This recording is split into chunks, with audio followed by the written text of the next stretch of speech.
to having to build relationship with someone, you need Yes. to know that person.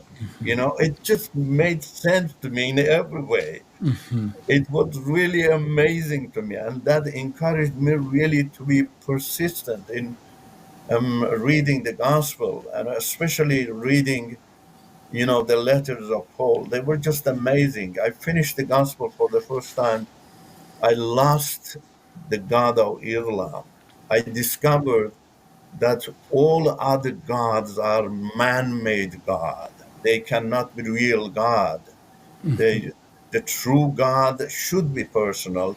The true God doesn't create sin. Islamic God, Allah is the creator of sin. He inspires sin in humankind. Yep. If God creating sin is called sin itself, God Exactly. is sinner.